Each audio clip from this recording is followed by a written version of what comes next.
ஒரு மொழி அதில் அறிவு பெற வேண்டும் என்றால் படிப்பதால் மட்டுமல்ல, பழகு மொழியாக இருக்க வேண்டும். பழக்கத்திலே அந்த மொழி இருக்க வேண்டும். அப்படி பழகு மொழியாக இருக்கத்தக்கது நமக்கு தாய்மொழியான தமிழ் மொழியும் 200 ஆண்டுகளாக நம்மோடு இருந்து வருவதாலே நம்முடைய தோழமை மொழி என்று ஆகியிருக்கின்ற ஆங்கில மொழியும் தான் பழகு மொழியாக, இணைப்பு மொழியாக இந்த எத்தனை இருக்க முடியுமே தவிர இந்தியின் மூலம் இணைப்பை ஏற்படுத்தலாம் என்ற எண்ணமே தவறானதான். நீங்கள் பார்த்துக் கொள்ள வேண்டும். அதற்கு மொழி அல்ல முக்கியம், மனம் முக்கியம்.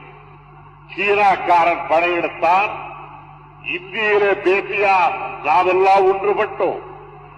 பாகிஸ்தான் படையெடுத்தது, இந்தி படித்தவர்கள் மட்டும்தான படைபலத்திற்கு போனார்கள்.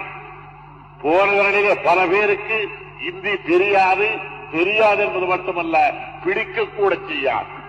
ஆகையினால் ஒற்றுமைக்கு அடிப்படை மொழி கூட அல்ல, அதிலும் திடீரென்று வருகின்ற மொழி கூட அல்ல, அதிலும் நம்முடையது அல்ல என்று நம்முடைய உள்ளம் ஒவ்வொரு கடமும் சொல்லிக் கொண்டிருக்கின்ற இந்திய மொழியாக அது இருக்க முடியாது.